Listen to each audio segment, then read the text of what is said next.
제가 사실은 SNS에 대해서 그렇게 민감하지 않은 편입니다. 그래서 어떤 분들은 참 죄송하긴 한데 저한테 SNS로 이렇게 메시지를 보내주셔도 막 2, 3일 걸려야 회답이 가기도 하고 죄송스럽게 생각합니다. 오해는 없으시길 가끔 바라죠.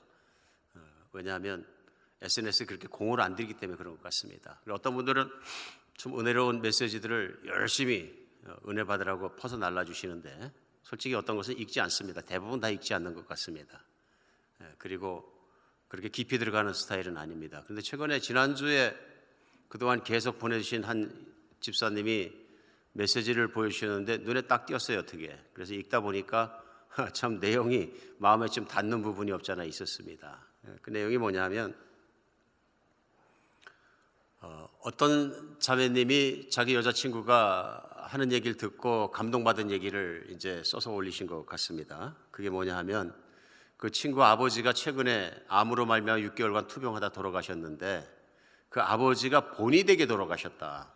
그래서 참 우리 아버지가 그런 본이 되셔서 죽음의 또 삶의 스승이 되어 주셨다 하는 내용을 친구에게 나누니까 그것이 은혜가 됐던 것 같습니다. 그러면서 그 친구 얘기가 우리 아버지는 실력이 대단하신 분이다. 끝까지 스승 노릇하셨다. 그렇게 했는데 그 이유가 뭐냐 하면 마지막 때가 다가오자 이분이 준비를 하셨습니다. 철저하게 준비하셔서 살던 집을 정리하고 사랑하는 아내를 위해서는 관리하기 좋은 작은 집으로 옮기게 하고 남은 돈들 다 모아서 좋은 일 하고 자녀들에게도 선물로 조금씩 나눠주시고 격려하고 본인의 돌아가실 준비를 했다. 그래서 가족들이 편안하게끔 1인 병실도 마지막 순간에 예약하고 담당 의사에게는 연명치료하지 않아주기를 각서를 받고 부탁을 하고 그러고 나서 마지막을 다 준비하고 자기의 뒷길을 다 준비하셨다. 근데 마지막으로 그 준비한 것 중에 하나가 뭐냐 하면 아들과 딸과 사위와 며느리를 위해서 또 손자들을 위해서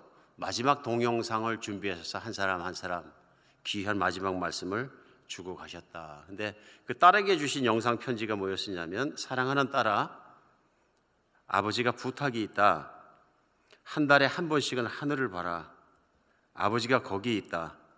너희들 잘 되라고 하늘에서 기도할 테니 꼭 한 달에 한 번씩은 하늘을 보며 살아라. 힘들 때는 하늘을 보면서 다시 힘을 내라. 그게 딸에게 주신 메시지입니다.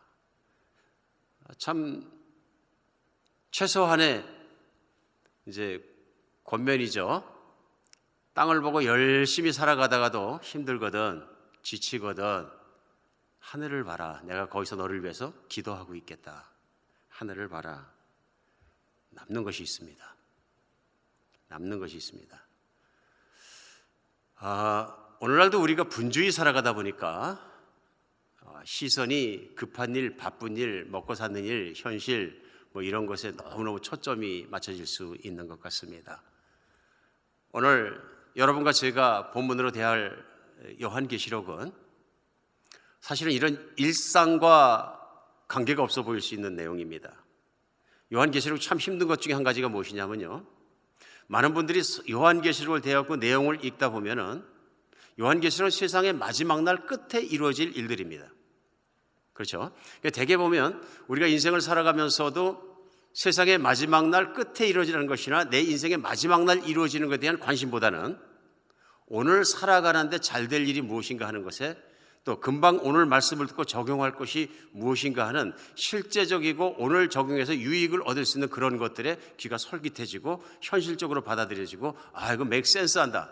참 은혜가 된다 하는 그런 경향이 없지 않아 많은 시대를 여러분과 제가 살고 있는 것 같습니다. 그래서 그렇게 프랙티컬한 거죠. 실제적인 걸 원하는 거죠. 그런데 요한계시록은 그런 면에서는 거리가 참 멀어 보입니다. 어떤 면에서는 환상적인 것 같이 보이기도 하고요. 물론 요한계시록의 많은 부분이 환상이라는 부분을 사용하고 있습니다. 그런 면에서 더 이게 실제적으로 프랙티컬하게 붙잡으려고 그러는 분들에게 어려움을 겪게 하는 것도 또한 있는 것 같습니다. 우리는 새벽에 요한계시록 읽고 계속 묵상하고 있습니다. 오늘 본문 말씀은 요한계시록 4장 말씀이 1절에서 마지막까지 11절까지 말씀이 본문 말씀인데요. 오늘 요한계시록 말씀이 실제가 되는 그런 은혜가 여러분과 저에게 있으면 좋겠습니다. 하나님은 상상과 환상 속에만 있는 것, 실제 삶에 적용할 수 없는 것을 우리에게 필요하다고 주시진 않으셨습니다. 근데 우리가 그렇게 느끼는 거죠. 그래서 그것을 넘어서 실제적으로 하나님이 만나지고 다가오고 실제로 그런 진리가 붙잡아지는 시간이 됐으면 참 좋겠다 하는 생각이 듭니다. 오늘 요한계시록은요, 그 배경이 이렇습니다. 이제 사역하던 1세대에 예수 그리스도를 섬기던 사도들은 많은 분들이 이미 순교를 했습니다. 예수 그리스도의 복음을 전하다가 거의 다 순교를 하셨습니다. 마지막으로 한 분 남으셨습니다. 그게 사도 요한인데요. 전통에 의하면은 트래디션에서 말씀 전하는 것은 뭐냐면 사도 요한이 100세 이상까지 살았다 이렇게 전합니다. 그러니까 세대가 다르게 계속 사역하고 계셨던 거죠. 그래서 교회를 목회하시면서 예수 그리스도를 전도하다가 당시에 로마 제국에 붙들려 가지고 지중해에 있는 반모라는 조그만 섬에 유배가 있었습니다. 왜냐하면 로마 제국에서 볼 때는 위험 분자로 본 것이죠. 황제만 숭배하고 황제만 신으로 섬겨야 되는데 이제 예수 그리스도를 전하는 사람의 머리이기 때문에 잡아놓은 것 같습니다. 그래서 반모라는 섬에 유배가 있었는데 그때 주님의 날에 사도 요한이 기도를 하는데 예수 그리스도께 천사를 보내시고 그를 초청해서 천상에 있는 하늘 보좌 앞에까지 하늘문을 열고 불러 올린 체험을 그리스도의 말씀을 그대로 전한 것을 적은 것이 요한계시록입니다. 그러니까 배경은 뭐냐 하면요, 로마 황제 월십을 안 한다는 이유로 교회가 핍박받고 있었습니다. 그래서 로마 제국에 대한 반동분자로 보였을 것이고 그렇기 때문에 교회는 핍박 속을 걸어가는 것을 면할 길이 없었던 상황입니다. 이제 교회 리더도 유배가 버리고 어떤 리더들은 잡혀서 순교하고 이런 상황 속을 교회가 살아가고 있기 때문에 교회는 너무너무 어려운 환경을 지나가고 있다는 걸 우리는 알 수 있습니다. 오늘 이런 상황 속에서 하나님께서는 귀한 일을 하십니다. 그게 뭐냐면 교회의 대표격인 사도를 하나님 가까이 불러주신 겁니다. 하나님 가까이 불러주셔서 이러한 고난을 이길 수 있을 만한 말씀을 주셨습니다. 이런 고난을 충분히 이길 수 있는 이유를 손에 쥐어주시고 그 다음에 요한계시록의 1장에도 보면은 처음부터 부탁하는 말씀이 뭐냐면 이 말씀을 전파하라입니다. 각 교회에. 그래서 요한계시록은 처음에 시작하자마자 계시록 1장 3절에 이렇게 시작합니다. 이 예언의 말씀을 읽는 자와 듣는 자와 그 가운데 기록한 것을 지키는 자는 복이 있다. 이렇게 시작합니다. 쉽게 생각하면 이런 겁니다. 이 말씀을 적어서 두루마리에 써서 각 교회에 돌렸는데 공예배 때 주의 날에 같이 모여서 있을 때 그 앞에 서서 말씀을 읽는 자, 목회자죠, 요즘에 설교자입니다. 그것을 읽고 해석하고 전달하고 말씀을 전달하는 사람들, 설교자, 그 말씀을 듣는 사람들, 그리고 그 말씀으로 말미암아 감동을 받고 그 말씀대로 믿고 사는 자들에겐 복이 있다, 이렇게 말씀하십니다. 오늘 그래서 요한계시록을 시작하자마자 고난받는 교회, 힘들어하는 교회, 그 교회를 향해서 하나님께서 주신 복인 것을 알 수 있습니다. 그 말씀을 읽는 자나 전하는 자나 듣는 자나 행하는 자 모두에게 복을 주신 복의 말씀이다 하는 것을 우리는 알 수 있습니다. 오늘 간절한 소원은 코비드 19을 만나서 삶이 힘들고 답답하고 마음대로 되지 않고 자유가 제약되고 영적인 생활 속에서도 답답함을 겪고 있는 우리 모두에게 우리 주님께서 주신 복된 말씀이 되었으면 좋겠습니다 하는 생각이 듭니다. 오직 믿음으로 이 말씀 가운데 나갔을 때 하나님께서 그렇게 해주실 줄 믿습니다. 요한계시록을 시작하자마자 예수님께서 사도 요한에게 직접 말씀하시고 시작하는 예수님의 첫 번째 관심을 보여주십니다. 그것이 뭐냐면 교회입니다. 예수님은 7 금조대 앞을 거느시고 항상 금조대를 앞에 놓고 보시고 7 변을 손에 쥐고 계신 것이 1장 시작하자마자 나옵니다. 그러면서 특이하게도 정확한 해석이 나옵니다. 7 금초대는 7 교회요 7 별은 7 교회에 보낸 내 사자들이니라. 그러면서 설명을 해 주십니다. 무슨 말씀이냐면요, 교회는 항상 주님의 눈앞에 있고 항상 주님의 손바닥 안에 있다 그런 얘기입니다. 우리가 손바닥을 들여보는 것처럼 우리 주님께서는 정말로 그렇게 교회 사역자들을 들여다보고 계시고 교회를 그렇게 들여다보고 계시다는 것을, 그렇게 관심이 있으시다는 것을 우리는 알 수 있습니다. 오늘 이 말씀이 초대교회에 큰 은혜가 되었을 것입니다. 왜 은혜가 되냐 하면요, 핍박받고 도망다니고 수모다니고 하다 보면 의식이 이렇게 쪼그라듭니다. 그렇죠? 힘들어집니다. 현실이 들어올려지지 않으니까 현실에서 왕으로 황제로 누르고 있는 로마 황제의 힘이, 권력이, 권세가 상당한 무게로 느껴집니다. 이길 수 없는 무게로 느껴집니다. 그랬을 때 예수님께서 아니다, 내가 진짜 왕이고 내가 진짜 힘 있는 다스리는 자이고 내가 너에게 관심 있고 내가 너희를 사랑한다는 것을 확인하고 시작하는 것이 교회를 향한 메시지가 벌써 1장부터 시작해서 3장까지 계속 나옵니다. 뿐만 아니라 2장 3장에서는 7개 교회가 대표적인 교회죠. 그러니까 교회 전체를 대표하는데요, 이 교회 주님께서 각 교회에 메시지를 주시면서 그 관심을 그대로 보여주십니다. 그런데 그 관심이 무엇이냐면요, 한 가지로 모아집니다. 그것은 뭐냐면 각 교회의 현재의 모습을 본인들이 깨달을 수 있도록 설명해 주시고 책망해 주시는 거죠. 때로는 격려해 주시고 결론이 있습니다. 예수님이 각 교회 하시고 싶으신 결론은 뭐냐면 그러나 너희가 세상을 이기는 자가 되라입니다. 그래서 각 교회의 메시지에 공통적으로 마지막에 떠오르는 말씀이 뭐냐면 이기는 자가 되라입니다. 이기는 자가 되라. 그 뭘 이기는 겁니까? 여기서 보면 교회가 세상의 핍박에 굴하지 마라, 핍박을 이기는 교회가 되어라. 사탄의 유혹에 빠져서 이단의 길을 걷지 않도록 이단을 이기고 모든 물타고 세상에서 잘못된 길을, 비진리의 길을 걷게 하는 모든 이단의 획책으로부터 깨끗하게 교회를 지켜라. 세상에 물들어서 뜨뜨미지근한 신앙이 되지 말아라. 첫사랑을 잃어버리고 오히려 행위만 남아버리는 예식만 있는 교회도 되지 말아라. 오히려 이런 모든 세상에 있는 세상적인과 세속화적인 것에 이기고 마지막으로 이기는 자가 되라. 그래, 7개 중에서 마지막 교회 말씀은 요한계시록 3장 마지막에 나오는 라오디게아 교회를 향한 말씀이었습니다. 우리 새벽에도 같이 말씀을 나누고 있는데요, 라오디게아 교회는 맨 마지막으로 뜨뜨미지근한 신앙으로 유명했던 교회, 다시 말하면 뭐냐면 세속화된 교회입니다. 세상에 바라나 그리스도께 바라나 대표적인 교회가 라오디게아 교회가 아닌가 싶습니다. 예수님이 이걸 싫어한다 그러셨습니다. 신앙은 차갑거나 뜨겁거나 해야지 이런 신앙은 없다, 이것은 세상적인 거다 하는 걸 지적하십니다. 그러시면서 3장 마지막 부분에 그 교회를 향한 권면이 뭐냐면 내가 문 밖에 서서 기다리느니 너희가 문을 열면 내가 들어와 너희와 함께 먹고 마시고 살리라. 이미 교회가, 교인들이 예수 그리스도를 온전하게 마음속에서 왕으로, 주권자로, 구원자로 섬기지 않고 내가 섬기는 왕이 따로 있는 것을 지적하고 계신 것입니다. 세상에 있는 쾌락인 거죠. 세상에서 누리는 일들인 거죠. 그러면서 3장 21절에 결론적으로 하신 말씀이 뭐냐면 이기는 그에게는 내가 내 보좌에 함께 앉게 하여 주기를 내가 이기고 아버지 보좌에 함께 앉은 것과 같이 하리라. 이 말씀입니다. 이기는 자에게는 생명책에 기록해주고 모든 말씀이 있었는데요, 마지막으로 이기는 자 주신 말씀은 아버지께서 내가 아버지의 말씀에 철저히 순종해서 내가 세상을 이기고 마귀를 이기고 모든 것을 이기고 부활하여서 아버지 뜻에 따라 승천하여서 아버지 보좌 오른편에 앉아서 모든 우주와 지구와 모든 걸 다스리는 것처럼 내 자녀 중에 교회 안에서 이기는 자들에게는 내 보좌 옆에 앉게 하기를 아버지가 내게 한 것처럼 하리라. 그리고 오늘 본문이 4장 보좌의 모습이 제시됩니다. 오늘 배경을 설명했습니다.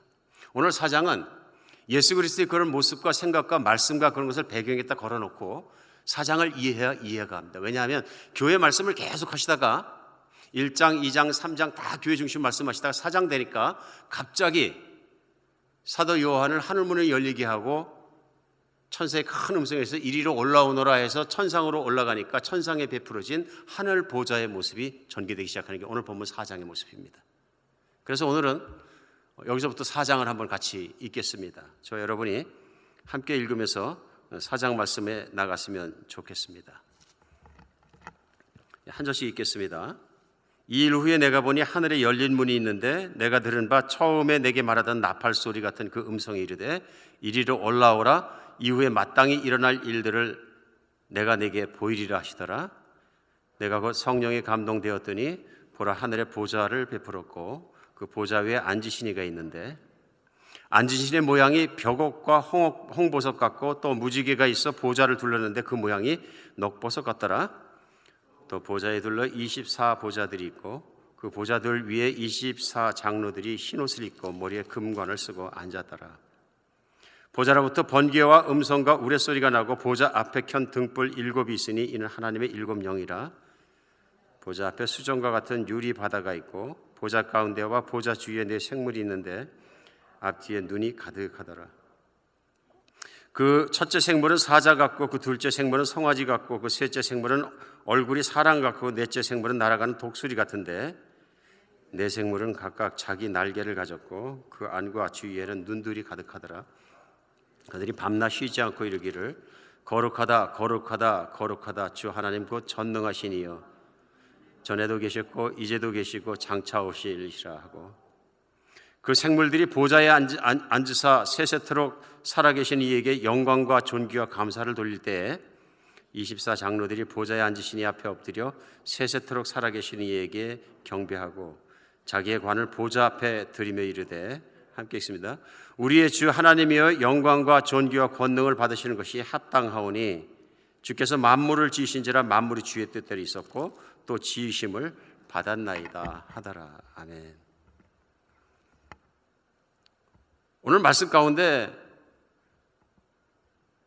사도 요한을 올리신 하나님께서 보여주신 것이 뭐냐면 하나님께서 앉아 계시고 예수 그리스도가 계시고 모든 것을 다스리시는 바로 그곳 하나님이 계신 보좌를 보여줍니다. 너무너무 황홀하고 아름다운 광경이었기 때문에 사도 요한은 이것을 비유로 설명하고 있습니다. 하나님의 모습이 이런 보석과 같더라. 영광의 광채가 빛나더라 하는 것을 하나님의 영광의 광채를 비유를 통해서 설명해 주고 있습니다. 뿐만 아니라 거기에 4 생물이 나옵니다. 아마도 이 4 생물은 모든 것들이 모든 피조물들의 대표인 것 같습니다. 맹수와 야수, 들짐승의 가장 대표는 사자인데요. 사자의 얼굴이 나오고 또 가축 중에 대표라고 얘기할 수 있는 소의 얼굴이 나오고요. 뿐만 아니라 그 맨 마지막에는 사람의 얼굴이 나옵니다. 만물의 영장인 거죠. 물론 새의 대표인 독수리 얼굴도 나오고요. 마지막으로 사람의 얼굴 같은 이제 생물의 모양도 나옵니다. 눈도 나오고 여러 가지 모양들이 나옵니다. 형상적인 거죠. 상징적으로 설명하고 있는 것입니다. 이런 천사로 활용되고 있는 이런 동물들 사이에 그들이 찬양을 하는데 하나님 앞에 거룩하다 거룩하다 주 하나님 곧 전능하신 이여 전에도 계셨고 이제도 계시고 장차 오실 자라 선포합니다. 다 의미가 있습니다. 보면 그분이 하나님이시다, 영원하신 하나님이시다는 것을 영원성을 찬양하고 있습니다. 24 장로가 있는데 전체 교회의 대표자라고 믿어집니다. 상징적인 것이죠. 흰옷을 입었고 머리에는 면류관을 썼습니다. 그들의 삶과 행실과 모든 것이 하나님 앞에 인정받기에 참된 자들이라 교회로 생각해도 좋겠습니다. 그래서 하나님 앞에 믿음으로 말미암아 하나님의 인정을 받고 하나님의 보좌에 안침받을 수 있는 이긴 사람들입니다. 우리가 요한계시록은 아까 설명드린 대로 2장 3장에서 예수님이 끊임없이 교회에 말씀하신 건 이긴 자가 되어라, 내 보좌 옆에 앉는 자가 되어라, 이것이 예수 그리스도의 권면이고 챌린지인데요. 오늘 보좌에 24 장로들이 앉아있는 그 모습들은 무엇이냐면요, 대표적으로 구원받고 삶이 확실하고 주님께 인정받고 보좌에 이미 앉은 사람들의 모습을 보여주고 있습니다. 그들이 찬양합니다. 영광과 존귀와 감사를 드리는 것뿐만 아니라 이제 만물이 주의 뜻대로 있고 주의 지으심을 받았다고 찬양하는 것을 볼 수 있습니다. 그러면서 노래합니다. 노래하는데 그냥 노래가 아니고 분명한 노래를 합니다. 무엇을 노래하느냐면요, 예수 그리스도의 또 하나님의 영광을 찬양하는데 오늘 생물들의 찬양 속에서 나오는 건 거룩하다 하는 것입니다. 악이 없고 더러움이 없고 항상 거룩하고 사랑으로 가득하고 영광이 가득하다. 예수 그리스도의 영광에 대해서 찬양하고요. 특별히 속성 중에서 전에도 계시고 이제도 계시고 장차 오실 자라, 시작도 없고 끝도 없고 영원히 계시는 그리스도의 영원성에 대해서 찬양합니다. 이해 가십니까? 왜냐하면 초대 그리스도인들을 핍박하던 황제들은 생명이 유한한 존재들입니다. 그런데 그 성도들의 느낌으로는 어떤 느낌이냐, 그렇게 현실적으로 핍박을 하고 바깥에도 제대로 못 다니고 하니까 황제의 파워가, 권위가, 힘이 무지무지한 중압감으로 다가오는 겁니다. 현실적 중압감이거든요. 그러면 세월이 많이 가면 어떻게 될 수 있느냐 하면요, 예수를 믿는 믿음이 약해질 수 있습니다. 왜 그럴까요? 하나님, 이 못된 황제를 죽여주시옵소서. 하나님, 제거해 주시옵소서. 착한 황제로 바꿔주시옵소서. 기도가 응답이 안 되는 거예요. 그럼 세월이 자꾸 가면 어떻게 됩니까? 우리 예수님은 실제로 힘이 있는 걸까? 도와줄 수는 있는 걸까? 별별 생각이 다 나겠죠. 이제 그런 교회의 입장을 생각해 보면 오늘 이 사도 요한의 체험은 귀한 것을 설명합니다. 로마 황제의 보좌가, 그 권세가 있는, 권력이 있는 로마 황제가 앉은 그 자리가 진짜 보좌가 아니라 영원 속에서 모든 만물을 다스리시고 그것을 관장하시는 분은 예수 그리스도시고 하나님이시다는 것을 오늘 분명히 선포하면서, 그 예수님은 어떤 분이시냐? 전에도 계시고 이제도 계시고 장차 오시다 영원하신 분이시다. 로마 황제의 권세는 잠깐 있는 존재이지만 예수 그리스도의 권세는 영원하신 분이시다. 반드시 선포하는 것을 우리는 알 수 있습니다. 마찬가지로 황제가 모든 것을 주관하는 것 같지만 모든 생명을 존재의 시작부터 마지막까지 그것을 주관하시는 분은 하나님이시다 하는 것을 장로들이 찬양하는 것을 우리는 알 수 있습니다. 그래서 오늘 본문 가운데 우리가 볼 수 있는 것은 뭐냐 하면, 없는 얘기를 찬양하는 것이 아니라 바로 하나님의 그분 자신에 대해서 오늘 생물들과 천사들과 24 장로들과 모두가 하나님을 찬양하는 모습을 우리는 볼 수 있습니다. 여기서 한 가지 알 수 있는 것이 있습니다. 하늘 보좌에 하나님 앞에는 항상 있는 것이 뭐냐면 찬양입니다. 찬양입니다. 찬양은 하나님을 아는 사람, 믿는 사람, 하나님의 자녀들의 특권입니다. 나는 예수를 믿는데 찬양이 없다. 이 큰일 난 겁니다. 찬양이 저절로 나와야 되거든요. 찬양하면 마음이 뜨거워지고, 찬양하면 몰입이 되고, 찬양하면 그냥 뭐 세상도 없어지고. 찬양하다 보니까 세상과 나는 간 곳이 없고 구속한 주만, 나를 구원하신 예수 그리스도만, 그 하늘 보좌만 내 앞에 보이더라. 이게 뭐냐면 완전히 몰입된 사람의 모습이거든요. 찬양은 저절로입니다. 우리가 마찬가지죠. 이 땅에서 우리도 찬양을 하고 노래를 합니다. 하늘에서 찬양을 합니다. 이 땅에서 예배를 드립니다. 만나면 예배를 드릴 때 하는 게 뭐냐면 노래하고 찬양하고 기도하고 말씀 듣는 것입니다. 하늘나라 똑같습니다. 오늘 4장에는 그것이 아직 나오지 않았습니다만 5장으로 넘어가고 그 다음에는 예수 그리스도의 말씀이 나오기 시작합니다. 그리고 예수 그리스도의 말씀의 두루마리의 봉인을 딱 띄워주십니다. 마치 2000년 전에 이 땅에 오셨을 때 회당에 들어가셔서 이사야를 가져오라 그러시고 이사야를 읽어주시고 그걸 풀어주신 것처럼 닫혀있던 계시 곧 봉인을 열어주셔서 미래의 말씀을 그대로 가르쳐 주십니다. 하나님의 예배의 현장, 하나님의 보좌 앞에 있는 것이 뭐냐? 하늘 보좌 앞에서는요, 말씀이 있고 찬양이 있고 5장에 보면 성도들의 기도가 향연처럼 올라가서 천사들이 장로들이 대접에 담아서 하나님께 올려드리는 모습이 나옵니다. 예배가 그것이거든요. 오늘 이 땅 가운데 우리가 예배를 드리는 것은 왜 드리는 것이냐면요, 바로 그 천상에서 하늘 보좌 앞에서 그리스도 앞에서 하나님 앞에서 드려야 될 예배의 실루엣입니다. 하늘에서 내가 그렇게 살며 드릴 예배를 이 땅 가운데 미리 체험한 선체험하는 것이 우리가 주일마다 만나서 또 우리 만날 때마다 예배 드리는 그 예배의 본질입니다. 그 예배가 이래야 된다 저래야 된다 본질을 따지기 전에 우리는 하늘 보좌 앞에 드리는 예배를 분명히 알아야 예배 본질을 이해할 수 있습니다. 그래서 우리가 예배 드리는 것이 현실성 있고 그것이 하나님과 바로 연결되도록 하나님께서 하신 일이냐, 성령을 우리에게 주신 것입니다. 그리고 약속입니다. 너희 두세 사람이 모인 곳에는 항상 내가 너희와 함께 있으리라. 예수님의 약속이고요. 교회는 예수님의 교회입니다. 교인들이 모였을 때, 예배 드릴 때, 찬양할 때 주님 함께 하십니다. 그러므로 우리가 믿음으로 주일 예배를 드리면서도 오늘도 예배를 드리면서 찬양할 때 예수님께서 하늘 보좌에 내 앞에 계신 것처럼 예수님을 바라보고 찬양하고 예수님께 드리면 그런 사람의 심령 속엔 분명한 변화가 임합니다.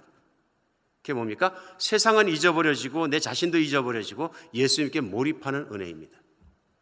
오늘 사도 요한은 힘듭니다. 교회 지도자로서 사도로서 성도들의 고난을 보고 교회의 고난을 보고 아픔을 보고 그중에 배교하는 사람도 있고 리더 중에서 떠나는 사람도 있고 많은 경우가 있었겠죠.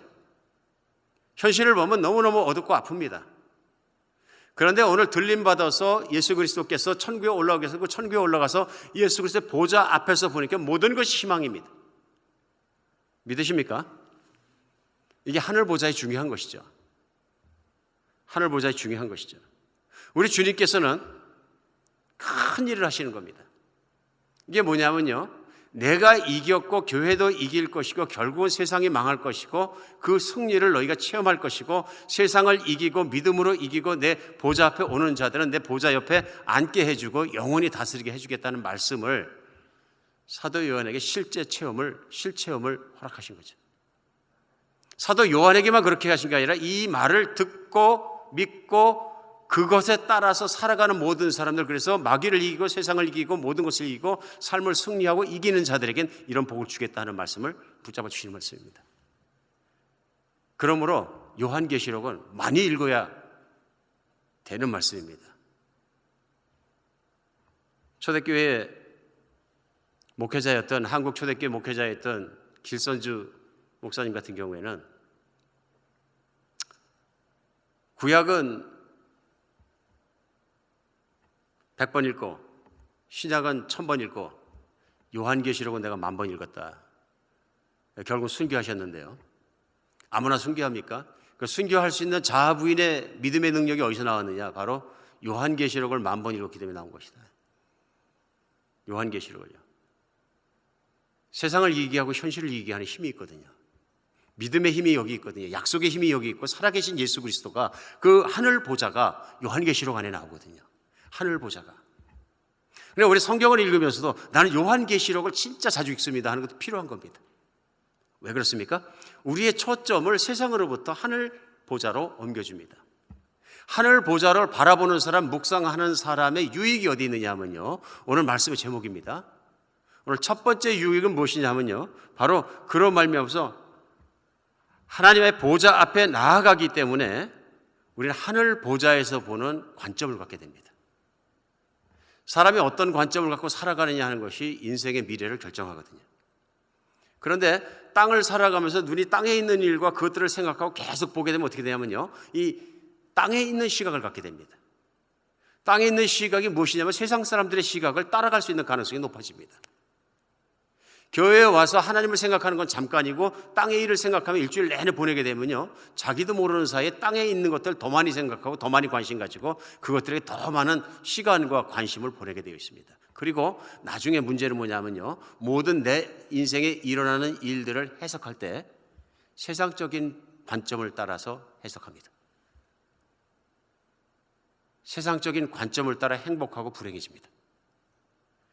천상에 올라가서 하늘 보좌 앞에서 하나님을 찬양하고 그 자리를 그리고 매일 천상을 생각하고 하늘 보좌 앞에 그리스도를 생각하고 예배를 하고 주님을 그리워하고 그 자리를 그리워하고 그걸 늘 생각하는 사람은 예수 그리스도 계시는 하늘 보좌 앞에서 본 세상을 보는 관점을 가지고 세상을 봅니다. 다른 관점입니다. 쉽게 설명하면 세상 관점을 가진 사람에게 자녀가 공부 잘하고 자녀의 미래길이 열리는 건 복 중의 복입니다. 그럴 때 모든 것이 다 자녀가 공부 잘하는데 초점을 맞춰질 수 있습니다. 다른 건 몰라도 너 공부는 잘해야 된다. 근데 하다 보니까 우리 애가 공부에 관심이 없어. 재미도 없어. 중학교 들어가면서도 공부를 막 집어던져 버리는데 학교에서 난리가 났어. 그래서 자녀가 공부를 못하니까 그때부터 부모가 낙심이 돼. 그 믿는 사람도 마찬가지인 것 같아요. 부모가 낙심이 되면 어떻게 되냐면요, 앞이 막 꺼지는 것 같아. 다른 건 다 돼도 자식 생각만 하면 막 꺼지는 것 같고 희망이 없고 막 그냥 가슴에 정말 병이 걸린 것처럼 우울증이도 걸리기도 하고 심지어는 어떤 분들은 자식 문제로 말미암아 목숨을 끊게 돼. 왜 그렇습니까? 세상적 관점으로 본 거죠. 내 자녀가 세상에서 잘 되고 행복하기 위해서는 반드시 공부를 잘해야 된다. 천상에서 하늘 보좌 앞에서 예수님께 매일 월십하고 주님께 나가는 자는 예수님이 천상에서 보시는 대로 이 세상을 보고 또 내 자녀를 보면 그렇게 보이지 않습니다. 공부 좀 못해도 주님 앞에 설 때 그저 믿음 가지고 주님 앞에 설 때 잘 살아갈 수 있고 주님이 기뻐하신 모습만 될 수 있으면 괜찮아. 좀 가난하게 살아도 괜찮아. 몸 좀 약해도 괜찮아. 이 땅에 있는 사람 잘 이기고 이기면 돼. 이 믿음의 관점인 거죠. 전혀 다른 관점입니다.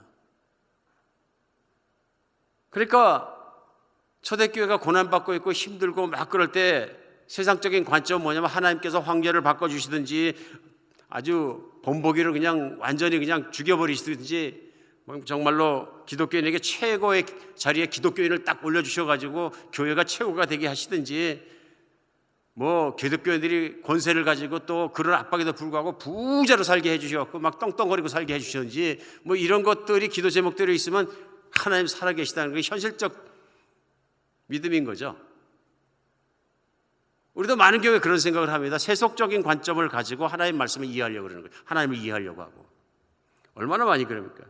근데 하나님께서는 그런 아무것도 하지 않으시고 교회 대표인 사도 요한을 천국 보좌 앞으로 불러올리셨습니다. That's enough. 내가 세상과 마귀와 모든 것을 이긴 것처럼 너희도 그것을 이기고 내 앞에 앉아라. 예수 그리스도 앞에 있어야 관점은 바로 보입니다. 공부를 좀 못해도, 사업이 좀 안 돼도, 건강이 좀 부족해도, 고난이 좀 심해도 이길 수 있습니다. 그게 믿음의 힘이고 진실의 힘이고 예수를 믿는 자의 진리의 힘이거든요. 그런다고 해서 현실을 무시하고 상상 속에서 살고 모든 걸 이렇게 살아라 그런 말씀이 아닙니다. 보좌 앞에 살아가는, 하늘 보좌 앞에 살아가는 그 월십하는 사람, 예배자의 삶은 현실을 믿지 않는 사람보다 더 잘 이길 수 있고 더 행복하게 살고 더 기쁘게 살 수 있는 힘이 있습니다. 관점이 달라졌기 때문에. 관점이 달라졌기 때문에 두 번째 갖는 하늘 보좌를 사모하는 사람의 복은 무엇이냐면요, 항상 기쁘게 살 수 있는 힘이 거기서 나옵니다. 가진 것도 없고 아무것도 없는데 항상 기쁘게 산다 그러면 잘못하면 세상에서 정신병자다 그럽니다. 착각 속에 살아가니까. 비현실적이다. 혼자 그렇게 생각하는 거지. 믿음은 아닙니다. 살아있는 사실, 팩트를 붙잡은 것입니다. 하늘 보좌는 특정한 장소이고 살아있는 곳이고 현실적으로 있는 곳이고 살아계신 하나님이 계신 곳입니다. 요한계시록에서 그 믿음을 붙잡고 하나님께 찬양하고 그 자리를 그리워하고 늘 바라보는 사람에게 하나님이 주신 건 뭐냐면요, 항상 기쁘게 사는 것이 가능해집니다. 왜 그렇습니까? 전에도 계시고 이제도 계시고 장차 오실 자 예수 그리스도, 모든 만물이 시작되고 모든 만물이 끝나는 시작이 되고 마침이 되시는 예수 그리스도, 모든 것의 주제자 되시는 예수 그리스도, 모든 주인이신 예수 그리스도, 모든 것을 하실 수 있는 예수 그리스도, 그분께 나의 생명도 나의 미래도 나의 모든 것도 나의 인생도 다 맡기면 불안하지 않다는 것입니다. 그분이 나를 아시고 그분이 나를 사랑하시고 그분이 나에게 목숨 바쳐주시고 그분이 나를 붙들고 계시고 나를 생각하고 계시고 보좌에 와서 앉기를 기다리고 계시다면 나는 무슨 상황이 닥쳐도 괜찮다 하는 것입니다. 괜찮다. 그것이 우리를 사도 바울이 권면하는 것처럼 매일 기쁘게 만드는 것입니다. 항상 기쁘게 만드는 것입니다. 항상 붙들어주는 것. 그런데 우리 믿음이 하늘 보좌에서부터 멀어지게 되면 당연히 들어오는 건 뭐냐면 두려움, 힘 빠지는 것, 능력 없어지는 것, 교만해지는 것, 세속적으로 변하는 것, 이런 것들이 잔뜩 밀고 다니는 거예요. 예배가 힘을 잃으면 삶도 힘을 잃어버립니다. 하나님 보좌 앞에서 드리는 믿음의 예배가 살아야 삶도 살아납니다. 믿으십니까? 이거 믿으셔야 합니다. 우리 코비드-19를 만나서 우리 교회 교인들 또 저 자신도 가장 염려되는 건 뭐냐면요, 예배가 살아있는 예배 현장이 사라지면 어떤 성도님들이 믿음이 연약해서 믿음이 막 떠나가고 그래가지고서는 예배도 안 드리게 되고 이것이 뭐 1개월, 2개월, 6개월, 1년 이렇게 되면 완전히 배교하시는 것 아닌가 하는 걱정까지 들었어요. 왜요? 예배를 안 살면 삶을 살아날 수 없습니다. 그래서 사도 바울은 골로새서 3장 1절로 3절에 이렇게 말했습니다. 그러므로 너희가 그리스도와 함께 다시 살리심을 받았으면 위의 것을 찾으라. 거기는 그리스도께서 하나님 우편에 앉아 계시느니라. 위의 것을 생각하고 땅의 것을 생각하지 말라. 이는 너희가 죽었고 너희 생명이 그리스도와 함께 하나님 안에 감추어졌습니다. 너희가 그리스도와 함께 다시 살리심을 받고 새 생명을 받고 정말 영원히 사는 생명이 되었고 믿음을 가졌다면 이제부터는 위의 것을 찾으라. 하늘 보좌를 바라보고 보좌에 앉으신 예수 그리스도를 바라보라. 내가 인생의 맨 마지막 시점에만 예수 그리스도를 바라볼 것이 아니라 오늘 매일 살아있는 하늘 보좌의 예수 그리스도를 바라보아야 합니다. 그것이 살아있는 우리의 예배가 되어야 합니다. 오늘 찬양 얼마나 좋습니까?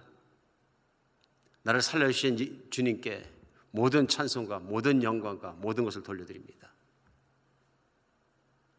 우리 하나님의 천상에서 드릴 수 있는 예배입니다. 천상에서 드릴 수 있는 찬양입니다. 늘 우리 마음에 찬양이 있고 우리 집안에 찬양이 있고 내 차 속에 찬양이 있고 내 삶 속에 찬양이 있고 내 모든 것은 내 정말 세포 속에서 흘러나는 찬양이 있어서 주님을 보좌 앞에서 찬양하며 살아가는 승리하는 여러분과 제가 됐으면 좋겠습니다. 찬양은 권능입니다. 힘입니다. 믿음입니다. 기도도 그런 믿음으로 기도하고 우리의 삶이 언제나 그렇게 살아있으면 좋겠습니다. 이 말씀을 전하는 자와 듣는 자와 믿는 자와 행하는 자는 복이 있습니다. 이것이 예배입니다.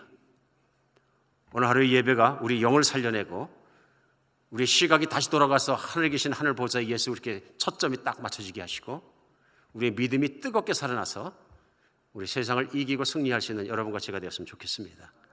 하나님은 살아계십니다. 세상에 종말이 올지라도 주님만 붙잡은 사람은 견고합니다. 기쁘게 살 수 있습니다. 기도하겠습니다.